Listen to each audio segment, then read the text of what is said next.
Jy Afrikaner boer het jouself verloon. Jy het jou land verloon. Jy het jou God verloon. Jou hebsug met mag en jaloesie op jou mede-Afrikaner het jou vernietig, want saam stem en saam staan kon jy nog nooit doen nie. Het jy dan niks in jou lewe geleer nie? En nou betaal jy die prys. Jy sit in sak en as en daar sal jy sit tot jy tot God om hulp roep, want God wil 'n gelowige volk hê. Jy Afrikaner, jy gedraai jou soos 'n besetene en kleineer ander. En dan sit jy Sondag in die kerkbank. Gaan jy ooit iets leer? Jy aanbid sport, maak 'n afgod van sportmanne en vroue. As iemand jou vra wie die jongste rugby of cricketkaptein is, antwoord jy sonder om jou oë te knip. Maar wanneer jy gevra word wat die 5de boek in die Nuwe Testament is, verstar jou oë en struikel jy oor jou woorde.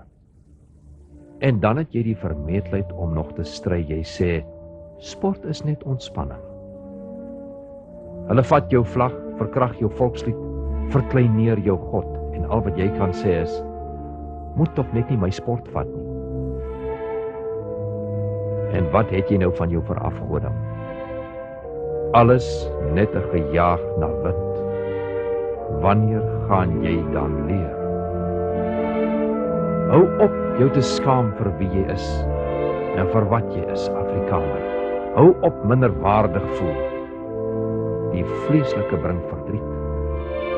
Die geestelike bring vreugde. Glo in jouself. Glo in jou land.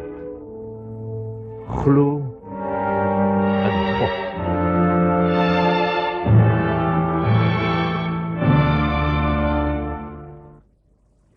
Soos ek in die boekie geskryf het, Stem van die Profeet. Ek wil nie graag praat oor die toekoms nie, want dis moeilikheid wat vir ons voorlê. Daar wag vir ons 'n baie moeilike tyd. En ons sal dit net oorleef as ons die Here aan ons sy het. Anderster, dan weet ek nie. Want soos soos ek gesê het, Niklas het gesê, die Here is bereid om sy deel vir ons volk te doen.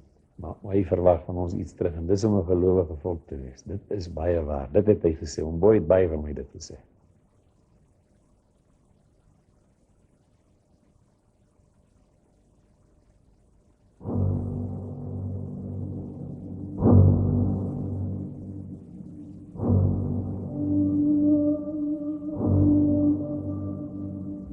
Ek het 'n verdeelde volk gesien. 2 houte. Een met penne en een met gate. Die rooi kielhouer gaan oor hulle. Die penne steek in die gate en die 2 houte voeg so goed dat gemens die nate kan sien. Ons volk het bitter gelei in die jare wat agter lê. En daardie lyding is nog nie verby nie.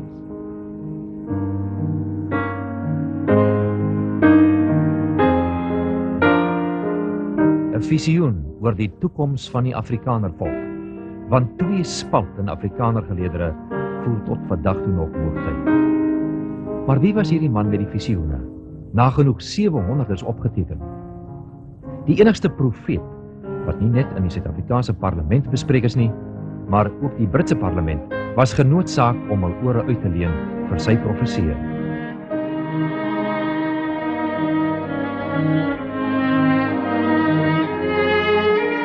Hierdie boereprofeet se verhaal begin met sy geboorte in 1864 op die plaas Rietkuil in die distrik Ottosdal. Nicolaas Pieter Janse van Rensburg. Oom Niklaas, of Siener van Rensburg, soos hy aan baie bekend was. Dit is wel bekend dat Siener van Rensburg 'n baie godvreesende en 'n baie gelowige man was. Dat daar by hom hoegenaamd geen sprake van die okkulte was nie, dat daar by hom geen sprake was van buitebybelse invloede wat in sy lewe deurgewerk het, waarvan ons weet nie. En dat hy sy eie visionêre vermoëns baie sterk vanuit 'n geloofshoek geïnterpreteer het. Siener van Rensburg was slegs 21 dae op die skoolbanke voordat sy pa hom huis toe laat kom het om die skape op te pas. En terwyl hy sy dae tussen die skape deurgebring het, het hy met groot moeite en inspanning die Bybel bestudeer en soos 'n Dawid van ouds gebid en met God gepraat. Kyk, daar's geen twyfel aan dat die siener absoluut 'n gelowige mens was nie. Hy het net sy Bybel gelees en volgens sy hele lewe was die een uitstaande eienskap sy geloof.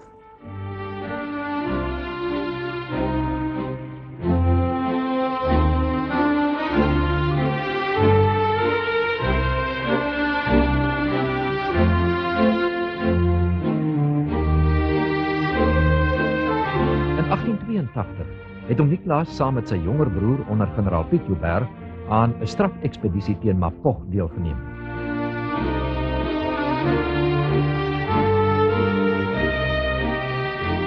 By die bekende Mapog-grotte het dit gou duidelik geword dat Niklaas met sy bang, skugtige geaardheid, weerstand en geweld geen roem as krygsman sou inboes nie.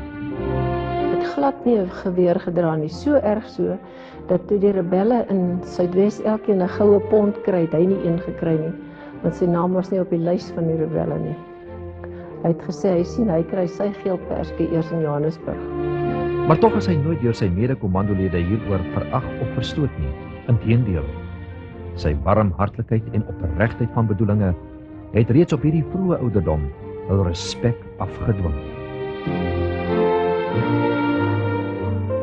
In 1921 gee 'n anonieme skrywer 'n mooi beskrywing van die boereprofeet se karakter en lewensomstandighede. Oom Niklaas se manier van vertelling was eienaardig.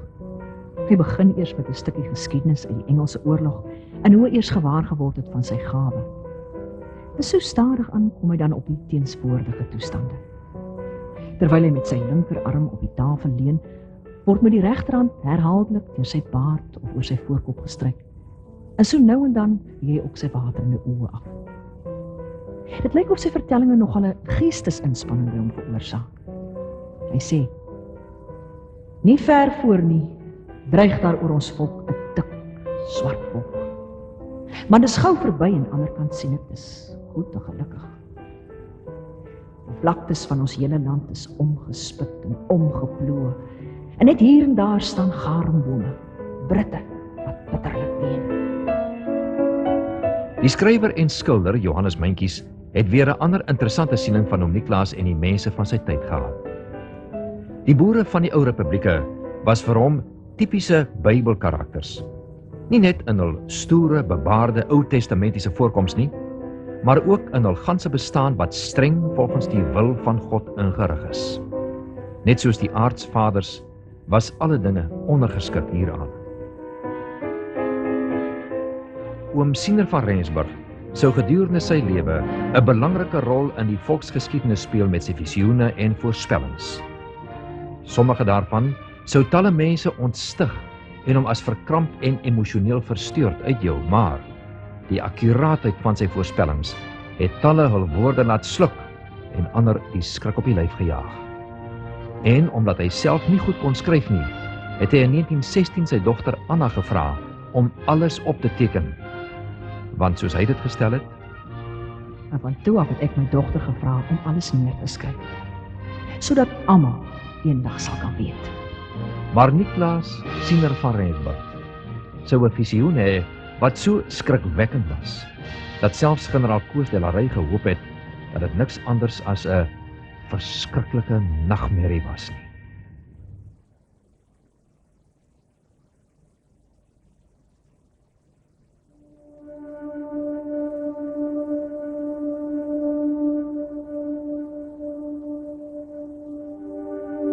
Ek sien ons manne oor die donker aarde vlug. Dan sien ek ons vroue en kinders in hulle honderde saamgebondel. Ek kan nou nog die gehuil van die kindertjies hoor. Die vroue was op vol verdriet en wanhoop. En soos hulle aangejaag word, sien ek ons huise en lande brand. 'n Vuurgloed van horison tot horison, alles toe onder rook en vlamme. Dit was verskriklik, generaal. Maar wat nog Siener van Rensburg, nog generaal Koos de la Rey besef het, was dat die profeet Nicolaas van Rensburg op daardie nag van 16 Oktober 1899 by Taungs in Bophuthatswana gebore is, skaars 5 dae na die uitbreek van die oorlog. Selfs nie eens die Britse soldate kon in daardie stadium droom van die verskrikking wat Lord Roberts en Lord Kitchener se beleid van verskroeide aarde en moordkampe nog tot gevolg sou hê nie. Tot en met die einde van die oorlog in 1902 sou meer as 26.000 vroue en kinders sterf en meer as 63.000 huise en plase deur brandstigting vernietig word. Siener verloor ook 2 van sy dogters in die konsentrasiekamp op Mafeking. Toe het my ma daar gebly, die 2 sissies is albei dood. En ouma Martel wil begrawe. Maar sê in die middag, dan kom 'n muilwa. Daar is nie meer kussies nie. Dan draai hulle sommer die ou lykie in 'n kombers. En lê hulle dit op die wa. Hoeveel kindertjies, en selfs groot mense, het lewendig geword daar. Nag dan hoor hulle daar die doodshuis so roep hulle. En wat sluit hulle weer oop. Dan kry hulle een spesiale oom was omsmit. Hy was al in die 90. En hy is die middag dood en hulle het hom kom haal en hulle het hom weggevat. En daai nag toe kom hy by weer. En hy het direk geloop na sy tent toe.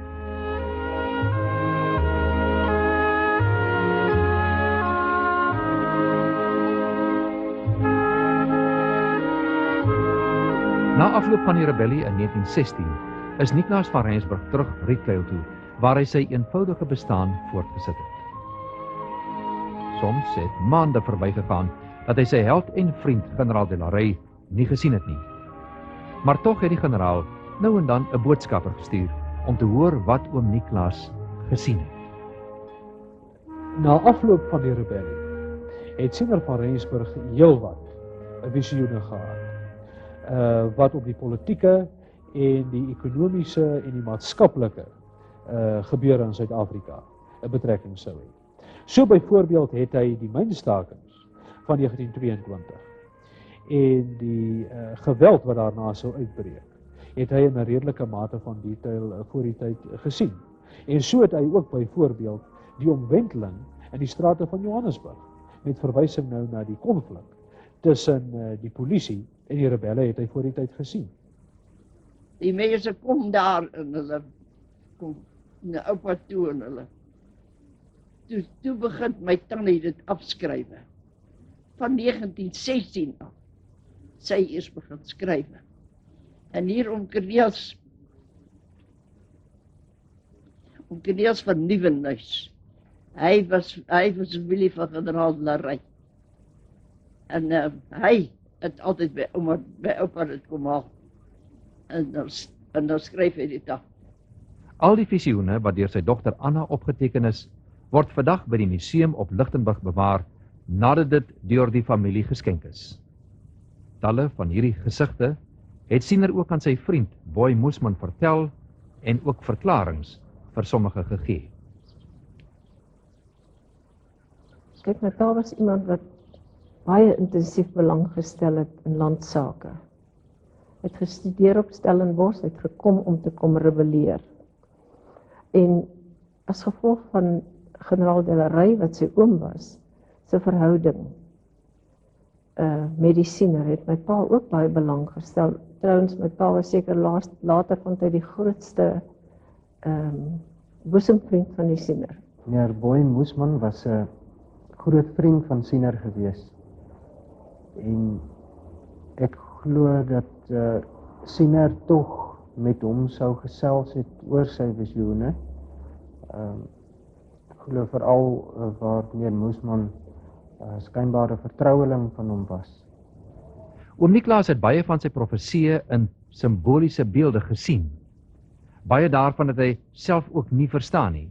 Ander het hy weer verduidelik. Maar sy visioene kan basies in 2 soorte verdeel word. Ek dink dit is baie belangrik dat 'n mens moet besef dat Siener van Rensburg sy visioene in ryke simbole meestal gesien het. Ek sê meestal omdat 'n beduidende deel van sy visioene ook sogenaamde feitelike visioene was. So het hy byvoorbeeld die feite voor hom sien afspeel. Ek verwys dan besonderlik na die visioen wat hy by Towns gehad het oor die Britse verskroeide aardebeleid. Dit het in feite so uiteindelik waar geword. Maar die meeste van sy visioene was in ryke simboliese beelde gesien. En wat interessant is van die simboliek, is die feit dat dit echt Suid-Afrikaanse simbole was. So byvoorbeeld indien hy 'n verkiesing sien nader, het hy 'n dorsmasjien gesien waar die mielieblare waai, naamlik die stembriewe. So byvoorbeeld het hy 'n bedreiging in die pad, 'n politieke bedreiging of 'n politieke teenstander gesien as 'n doringbos. So het hy byvoorbeeld gesien met verwysing na generaal Smit se neerlaag in 1924, hoe hy die doringbos in die pad van die Afrikaner afkap. Bruin, die tipiese Afrikaner volkskleur, 'n baard, die tipiese eienskap van 'n tradisionele boere-Afrikaner, en waans, 'n tipies Suid-Afrikaanse simbole, en natuurlik ook 'n ryke verskeidenheid van dierebeelde wat met die Suid-Afrikaanse natuurlewe verband hou.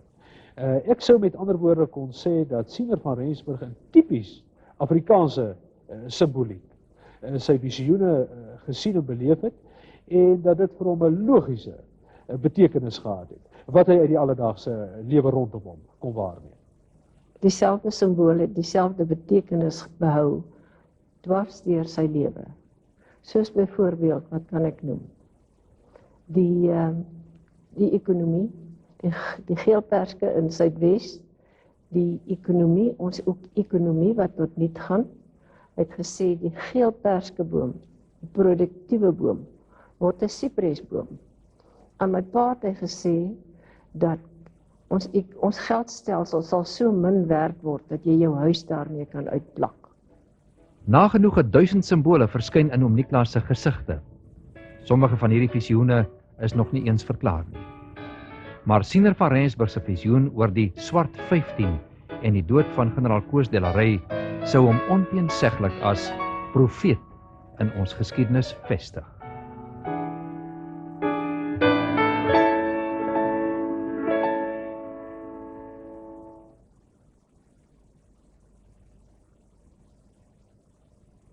Vor der Kaserne, vor dem großen Tor, steht eine Laterne. Mensenlyding en bitter verdriet, geweld, bloedvergieting en groot siektes. Siener van Rensburg se gawe van profesie het vroeg in sy lewe begin en feitelik eers op sy sterfbed geëindig. Dit het 'n hoogtepunt gedurende die Anglo-Boereoorlog en rebellie bereik. Daarna het dit effens afgeneem en in latere jare weer 'n baie vrugbare periode beleef. Blykbaar het oom Niklaas altyd sy gesigte in tye van stilte of wanneer hy alleen was, gesien. Oom Niklaas het geen toegang tot die bedrukte media gehad nie. Hy kon in elk geval maar moeilik lees en beswaarlik skryf en het net sy Bybel gelees. Radio het ook nie juist bestaan nie en dus moes sy kennis van die buitewêreld redelik beperk gewees het. Tog het hy feitelik elke groot wêreldgebeurtenis korrek voorspel en kon met gesag praat oor Amerika, Duitsland, Japan, Rusland en Engeland.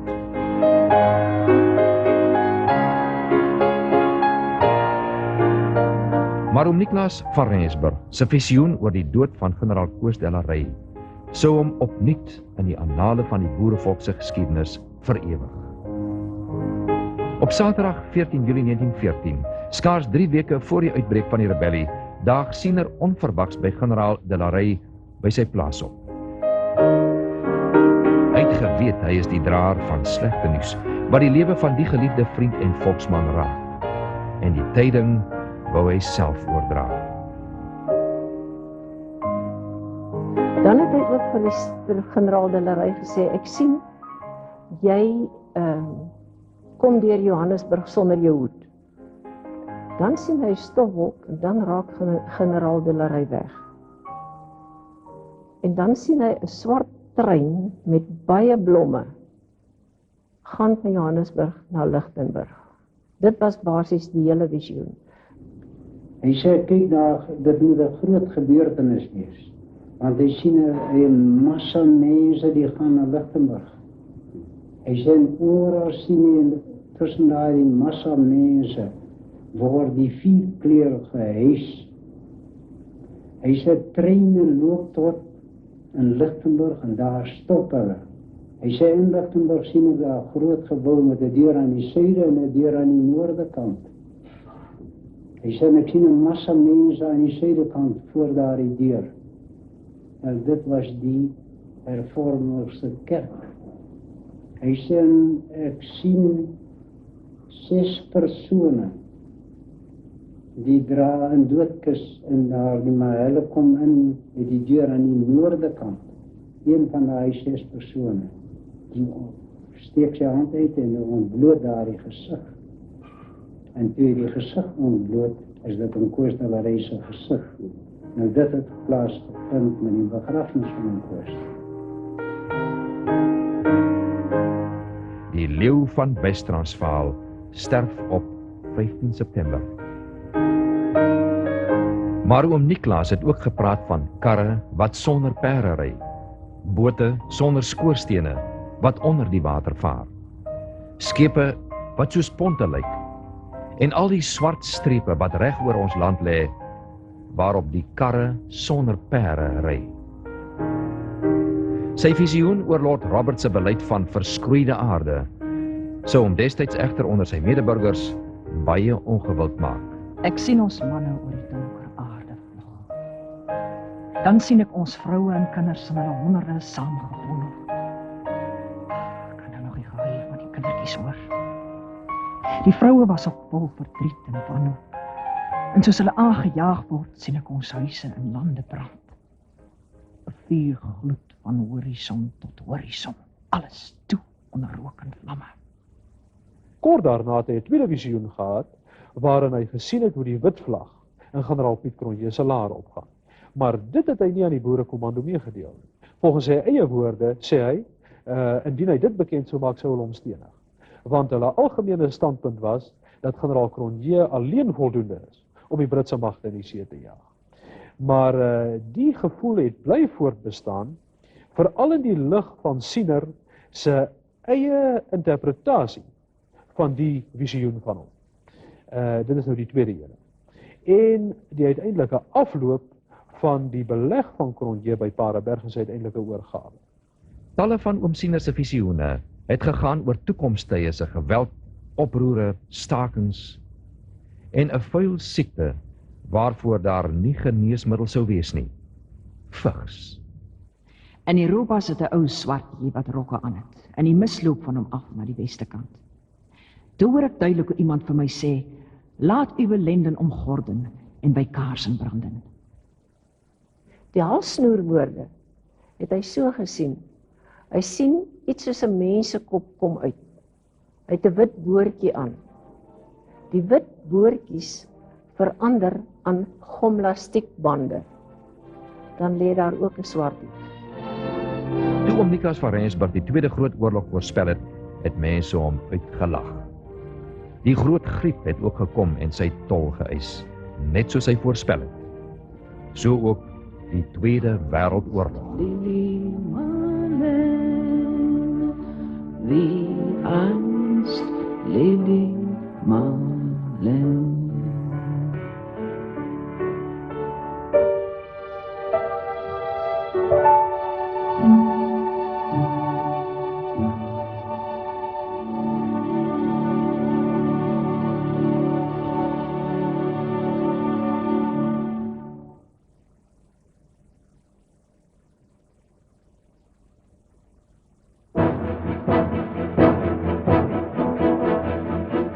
Ek het die afgelope ruk dikwels 'n donkerte oor die wêreld sien toesak.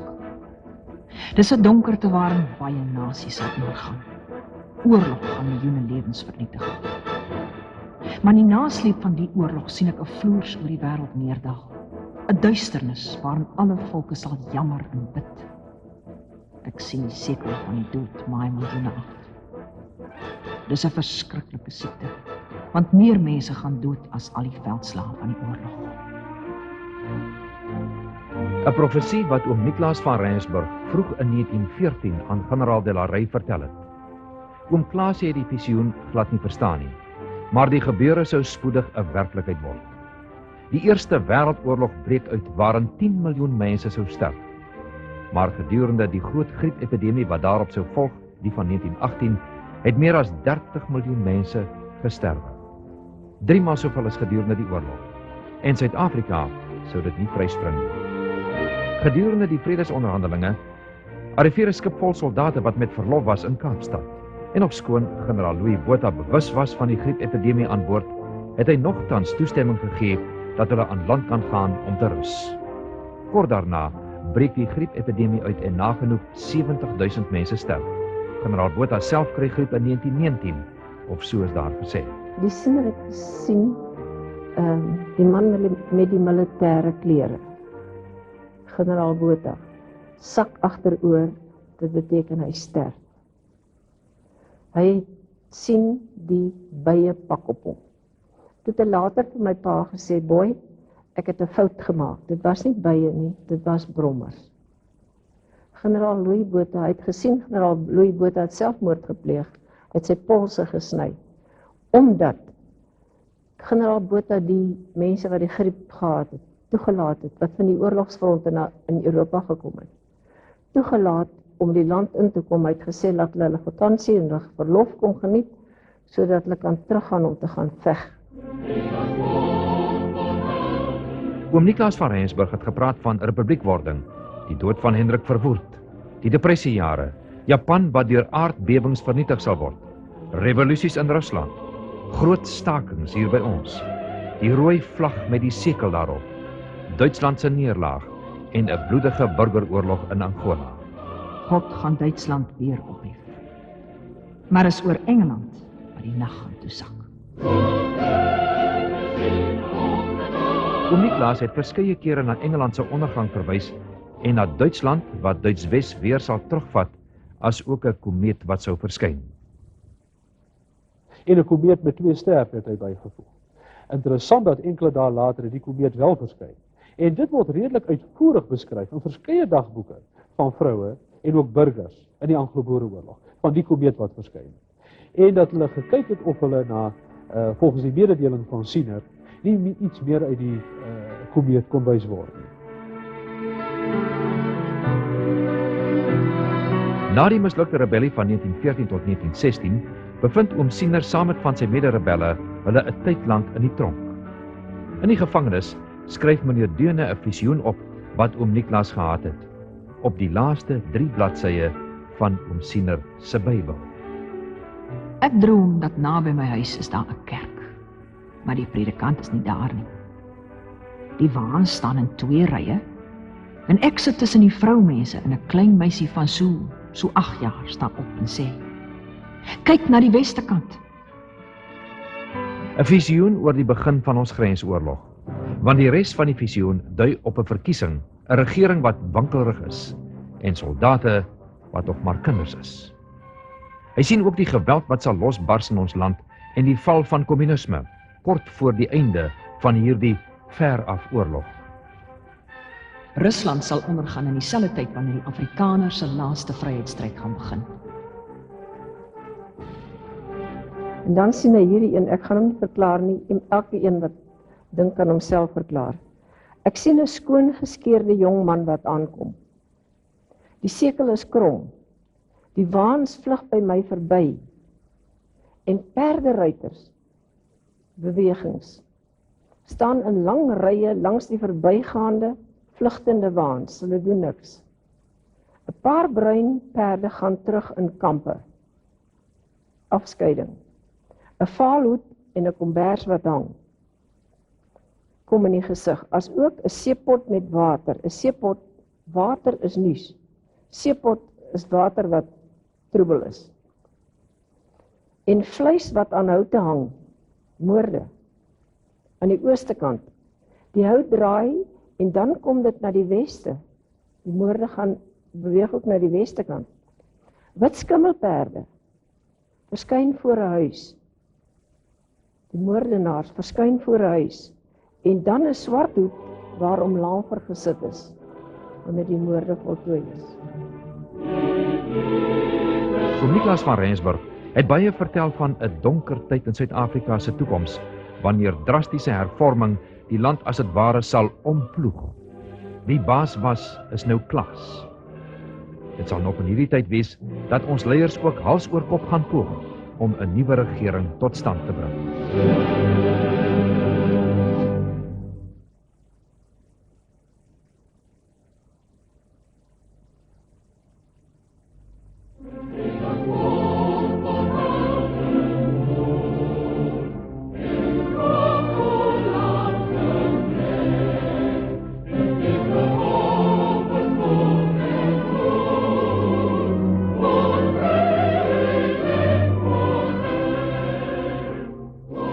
Die parlement sit as ons dinge hier begin, en daar's droogte in ons land. 'n Verskriklike droogte. Ek sien mieliemisoeste kom soos wat die land nog nooit geken het nie. Die moframme sit met hulle koppe bymekaar, want daar's uiters dringende sake om te bespreek.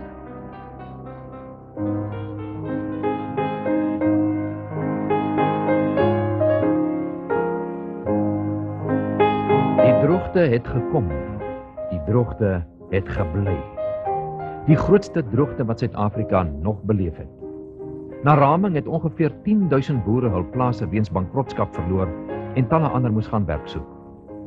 Daar bestaan min twyfel dat dit die droogte is wat Siener van Rensburg gesien het. Dit was ook nog nooit nodig dat staatshulp op so 'n groot skaal soos tans aan boere verleen moes word nie.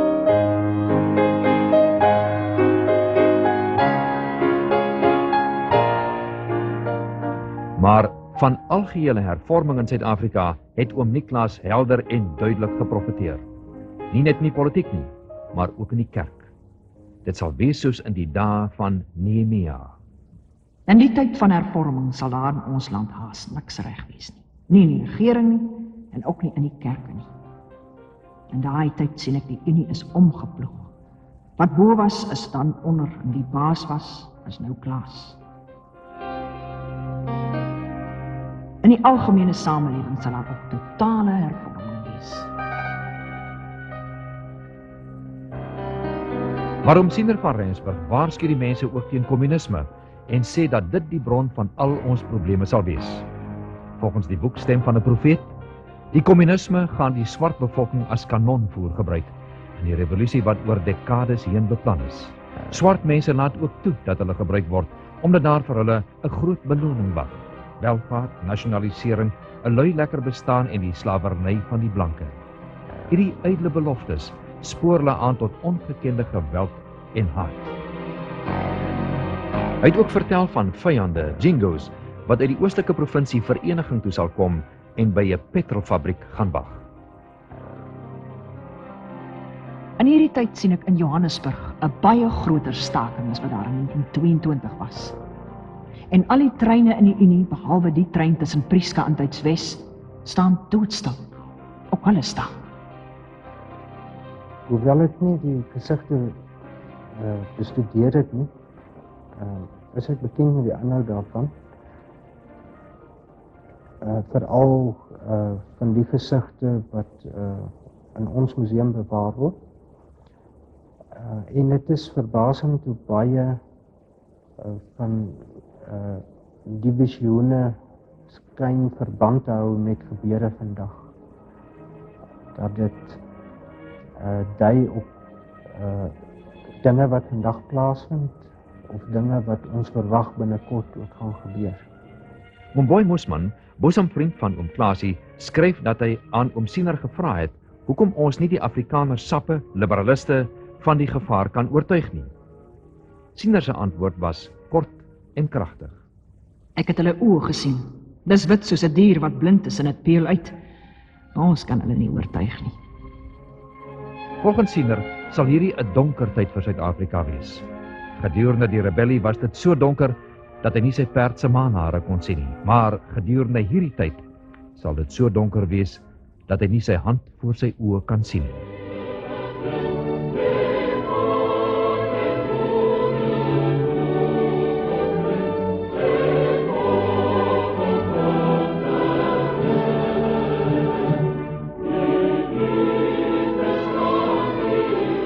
Oom Niklaas het ook gepraat van wit rasisme, wat soos 'n veldbrand deur Europa gaan versprei en in Duitsland sal begin.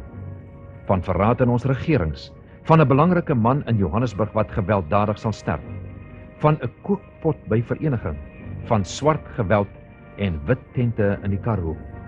Oom Siener sê dit was by vereniging waar die boere die vernederende vrede van 1902 moes teken, en dit gaan daar wees waar hulle die vyand hierdie slag die nekslag sal toedien.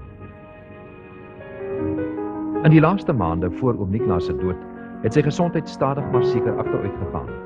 Hy het erg aan hoë bloeddruk en artritis gely en het veel ouer gelyk as wat hy was. Ons volk het bitter gelei in die jare wat agter lê. Daardie lyding is nog nie verby nie. Ek sien 'n swart gordyn hang oor die verste toekoms. Maar sterf liewer in die stryd as om dit gewonne te gee. Hy het geweet sy einde kom aanstonds, en so het sy visioene ook al minder geword. Ek sien die kinders delf en haal wit kluite uit. En onder in die gat lê 'n lang diamant. Ek sien my kierie lê op my. Ek sien hulle spykerplanke om my. Ek sien 'n tafel met kaver en 'n hoopie wit klippe.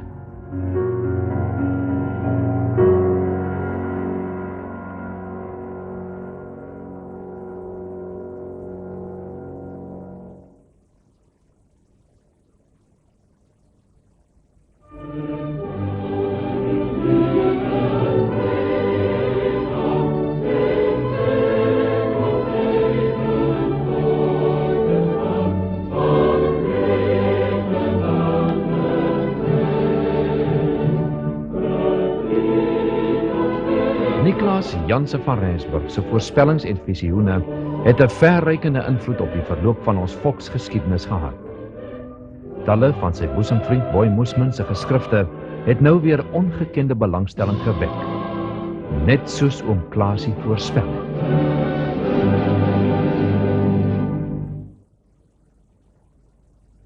Ek reken dat wanneer ons van Siener van Rensburg se rol in die geskiedenis van die Afrikaner volk kyk, ons moet sê dat hy ongetwyfeld oor 'n wonderlike vermoë van heldersiendheid beskik het. Dat hy dit as Christen Afrikaner geïnterpreteer het en as sy gelowige mening vir daardie doel wou aanwend, om ook die toekoms van die Afrikaner volk duidelik te maak. Hy het 'n hele klomp visioene gehad van simboliese aard, sommige van die simboliek so versluier dat dit baie moeilik is om daarin 'n interpretasie te heg. Ek wil net byvoeg dat beklemtoon moet word dat Siener van Rensburg nie as 'n waarsêer gebruik moet word en ook vir allerlei doeleindes misbruik moet word nie. Maar dat ons wel kan sê dat Siener van Rensburg as gelowige Afrikaner uiteindelik die vryheid van die Afrikaner in die vorm van die vierkleur wat weer sou herrys gesien het, en dat hy 'n vrye toekoms vir die Afrikaner volk gesien het. En vir my as Christen gelowige is daar die een belangrike komponent uit die lewe van Siener van Rensburg te leer, naamlik die geloofskomponent, en dat hy altyd die geloofsperspektief op die geskiedenis en die toekoms van die Afrikaner volk behou. Oom Niklaas is selfs in die blou boeke van ons parlement opgeteken. Na afloop van die mislukte rebellie van 1914 was daar 'n kommissie van ondersoek na oom Niklaas se aandeel daarin, en selfs generaal Hertzog moes voor die kommissie van oom Siener se geloofwaardigheid getuig. Maar staatsmanne het oom Niklaas ook destyds om raad gevra, soos generaal Smuts tot sy ontsteltenis gedoen het. Hy het oom Siener gevra wat hy kon doen om die breuk in Afrikanergeleedere toe te maak. Sy antwoord aan generaal Smuts was: skryf 'n eleksie uit, 'n verkiesing uit. En as jy die meerderheid van die stemme verwerf, dan weet jy dat die Afrikaner volk agter jou is. Aan Boy Moesman deel hy dit toe mee. Toe sê Siener vir my persoonlik, Boy Moesman, hy sê, kyk, jy sal my raad vat, want ek sien, ek kap die doringbos wat in die volk se pad is, kap ek af. In die laaste jare van sy lewe het talle mense oom Siener gevra hoe sake vorentoe lyk. Ek sien die volk gaan nog eendag dinge in sy eie hande neem. En die wat nie pad gee nie, trap hulle dood. Daar sal 'n groot stilte heers net voor die storm, wat gewelddadig maar kort sal wees. Daar sal een emmer bloed omval, en daarin sal ons vlag gedoop word. En die bloedvlag sal dan wapper oor 'n vrye volk. Ten min dat hy self kommentaar op sy visioene gelewer het, maar hy het gesê, hy sien die volk neem sy reg in eie hande, hy begin self dinge regmaak wat nie reg is nie. Dr. Rousseau het toe met Siener van Rensburg gesprek gehad, waarin Siener van Rensburg toe vir hom gesê het, hy sien die vuurkleur word aan 'n paal gehys. Dit beteken bestaan vir ewig. En soos ons weet, die vuurkleur, die simbool van die Vrye Republiek. En het hy ook vir Dr. Rousseau gesê, by die Groot Rivier. Met ander woorde staan 'n verband met die Oranje Rivier. Hierdie pad wat die boerevolk sal loop is onvermydelik. Maar oom Niklaas het ook duidelik gesê dat die volk eers die knie voor God sal moet buig. Mijn hart zou niet vrezen. In die aantekeninge staan, iemand sê tot my, dis nou aan die siener, jy, die Afrikaner volk, hy is die simbool van die Afrikaner volk, jy sal van brood en water lewe. Die Afrikaner volk sal swaar kry, by tye minder en by tye meer, totdat jy van die vrug sal geëet het. Die druiwestok is die geloof, die druif is die geloof. In 1914 het ons deur 'n sif gegaan. Die keer gaan ons deur 'n smeltkroes. Ek het toe vir julle gesê, ek sien tyd is donker. Maar oom Niklaas het altyd glimlaggend bygevoeg dat vir die wat weet, die tyd nie so donker sal wees nie.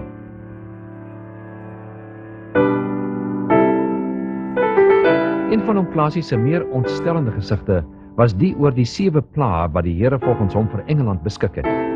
Dit sal wees as straf vir wat die Britse koninkryk aan die boerevolk se vroue en kinders gedoen het. Die eerste plaag is dat Engeland al sy kolonies sal verloor. Die tweede, Engeland se algehele finansiële ondergang. Die derde, hongersnood en geldskaarste wanneer anderskleuriges van sy majesteit se eertydse kolonies hom binnestroom. Die vierde is burgeroorlog. In die 5de plaag sal Engeland se vloot so skaalbakkies hulpeloos op die see ronddobber, terwyl die 6de dui op die algehele uitwissing van Engeland se weermag. Die 7de plaag handel onder meer oor die Afrikaner volk se bydrae tot Engeland se algehele ondergang.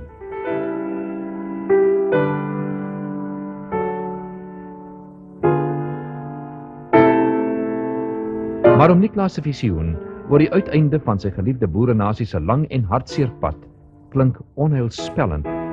Hy was ook oortuig dat daardie 3 traktate wat gedurende die rebellie van 1914 met Duitsland onderteken is, deurslaggewend sal wees vir sy volk se toekoms en dat Duitsland 'n beslissende rol in die laaste jare van hierdie vryheidsstryd sal speel.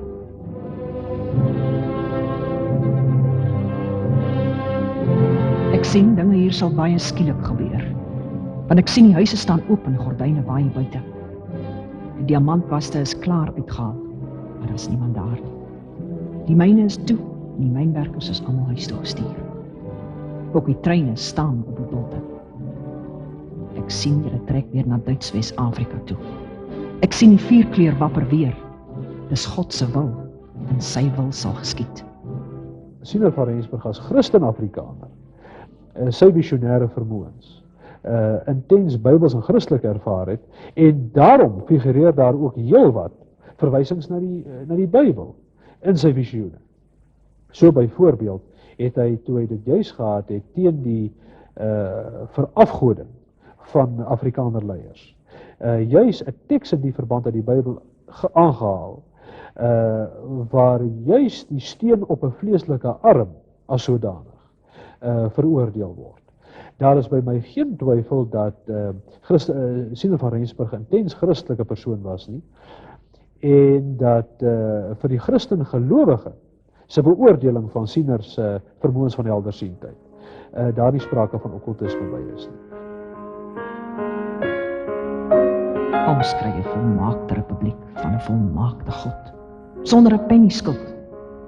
En as die burgers wat die vyand verdryf het van Durban af terugkom, dan kry ek 'n nuwe paar veldskoene, 'n nuwe saal en 'n nuwe toon. 'n heel nuwe begin.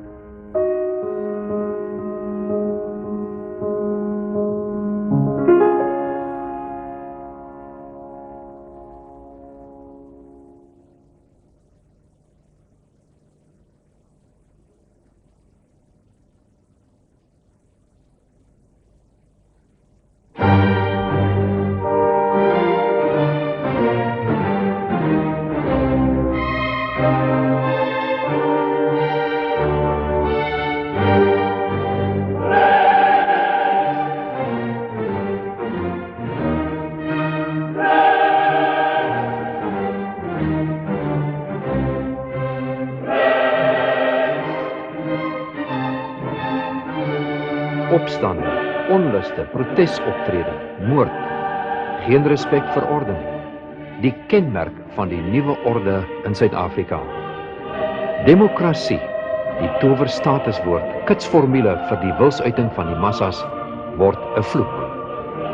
In Suid-Afrika, uitlewering aan die grille van 'n gepepel wat God nie ken. Ook die res van die wêreld loop deur. En die leiers staan magteloos en toekyk sonder die vermoë om die dier wat op loop is te tem of te stuur. Maar wat van Suid-Afrika? In 'n siek wêreld lê hierdie klein landjie weerloos. Dit is merkwaardig om daarop te let dat Suid-Afrika van die rykste lande ter wêreld is. Met sy minerale rykdom behoort Suid-Afrika ekonomies 'n toonaangewende rol te speel. Maar die werklikheid is dat sy inwoners van die armstes ter wêreld is. 88% leef op of onder die broodlyn. Die vraag kan dus gevra word, hoe so 'n toestand ontstaan het? Om die antwoord te kry, moet ons 'n bietjie na Suid-Afrika se geskiedenis kyk. Met die aankoms van die blanke in die Kaap en die instroming van swart mense uit die noordelike dele, was Suid-Afrika 'n woes en ongerepte land. Maar toe word diamante ontdek en Brittanje stel skielik belang. Ofskoon die Kaap toe reeds 'n Britse kolonie was, wou die boerevolk wat uit die Kaap getrek het om onder die Britse juk uit te kom, hul onafhanklikheid behou.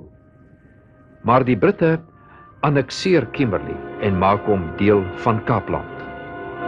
Toe word goud in Johannesburg ontdek en die vet is behoorlik in die vuur. Oorlog breek uit, 'n lang en uitgerekte oorlog waar die swak bewapende boere die magtige Britse ryk behoorlik les laat opsê het. Maar toe Lord Roberts die boervroue en kinders in die konsentrasiekampe stop om die boere te breek, was daar geen keuse nie. Die boere moes oorgee. En hoe gerieflik word die 26.000 wat in kampe dood is nie vergeet nie. Vergeet Israel sy kampleiers tydens die Tweede Wêreldoorlog? Die Duitse nasie betaal tot vandag toe nog gewetensskuld.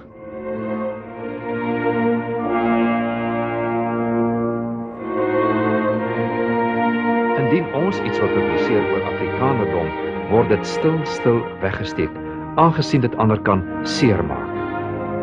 Wat het van Afrikaner trots, boere trots geword? Oom Siener het gesê, daar rus geen skandvlek op ons volk nie. Gedurende die vroeë grensoorloë het die boere die reg gehad om hulself te verdedig. Vandag word hulle veroordeel. Maar oom Nicolaas Janse van Rensburg, wat as die enigste boereprofeet beskou word, het al hierdie dinge sien kom, as ook die verval van die Afrikaner volk. My volk gaan ten gronde weens 'n gebrek aan kennis. Die boerevolk stem goedgunstiglik in tot allerlei veranderinge en hoop vir die beste. Hy laat toe dat dinge van hom af weggevat word en doen niks nie, want hy wil nie aanstoot gee nie. Die buiteland het die boerenasie jarelang beskuldig vir die swart mense se ellendes en die boerevolk daarvan oortuig dat hy minderwaardig is. 'n Britse skrywer het die boere by geleentheid so beskryf. Die boer, een van die stoerste, sterkste, onoorwinlikste nasies wat nog ooit op aarde gesien is. Neem hierdie gedugte volk, laat hulle vir 7 geslagte oefen in gedurige stryd teen barbare en ongediertes onder omstandighede waar geen swakkeling kan bestaan nie. Plaas hulle in 'n omgewing waar hulle buitengewone vernuf kan verwerf met wapens en as ruiters. Gee hulle 'n land wat by uitstek geskik is vir die taktiek van die jagter, die skot en die ruiter.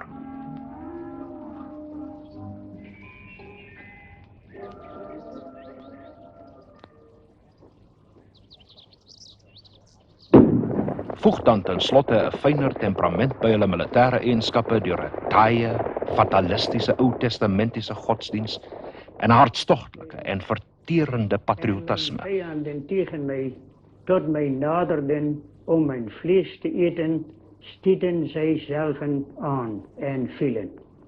Ofschoon mij een leger belegerde, mijn hart zou niet vrezen. Ofschoon een oorlog tegen mij opstond, zo vertrouw ik. Tot hiertoe. Kom ons bid. Verenig al hierdie eienskappe in een individu en jy het die boer, die gedigste teenstander wat Groot-Brittanje nog ooit teëgekom het.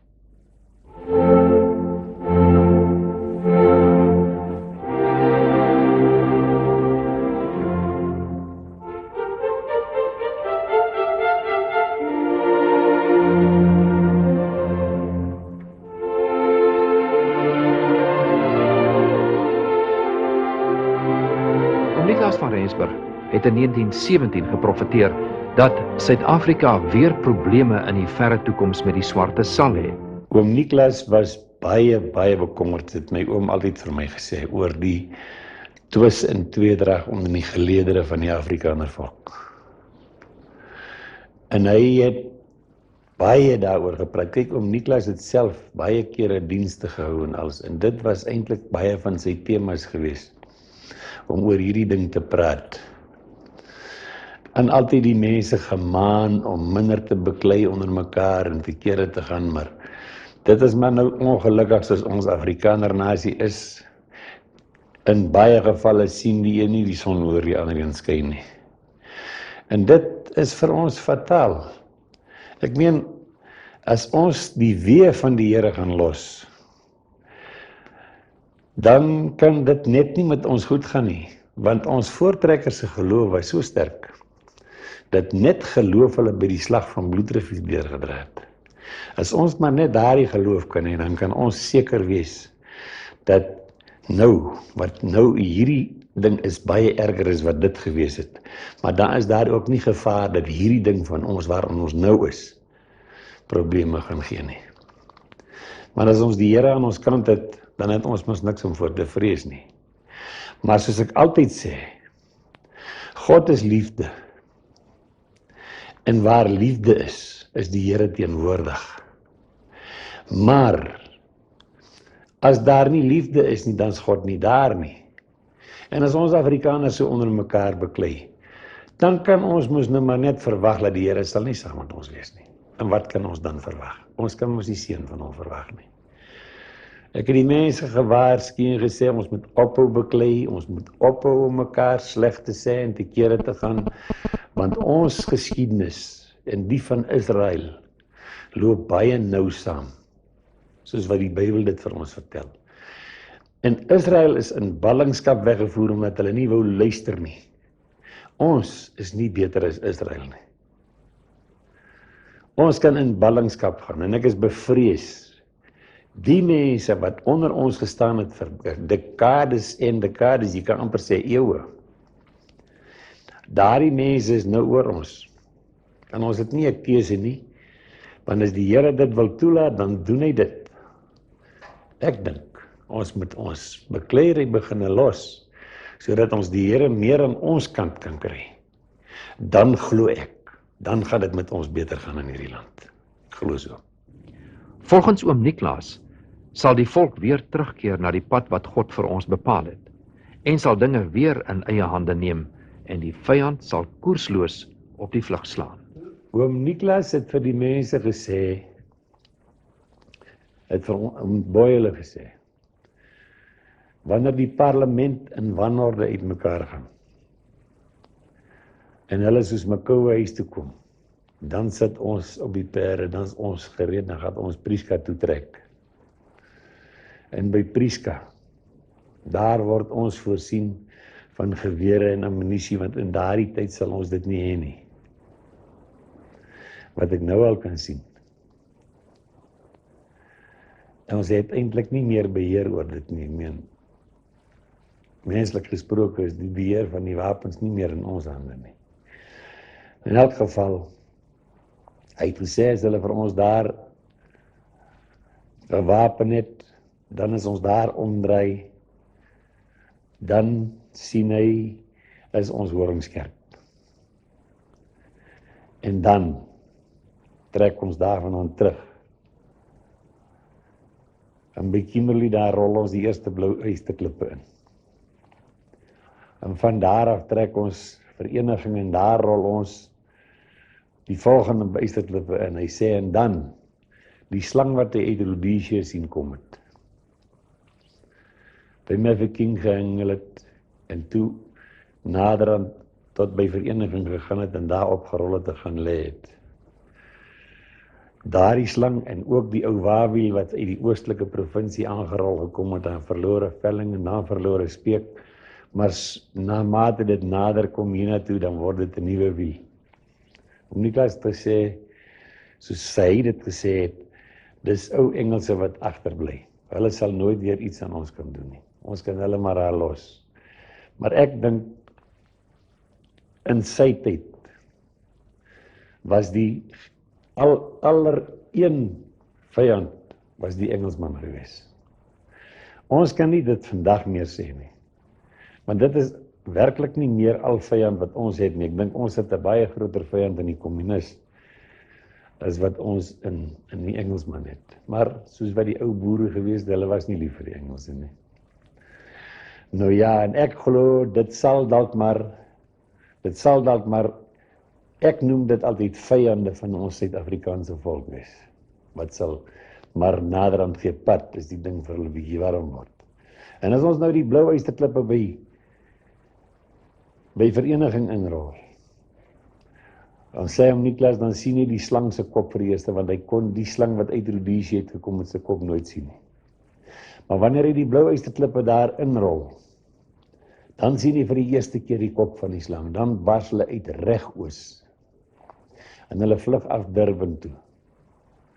En by Durban gaan hulle op die skepe en dan skiet hulle terug. Hy het gesê vir hom, boy, daar sal julle so 'n bietjie mense moet hou om hulle 'n bietjie reg te hou, want julle kan dit mos doen. Maar hy sê, as hulle daar op die skip klim, dan sien hy sy ou Staate Bybel slaan voor hom oop en hy lees Exodus 14 vers 13. Hierdie vyand, soos julle hulle vandag sien, sal julle in die ewigheid nooit weer sien nie.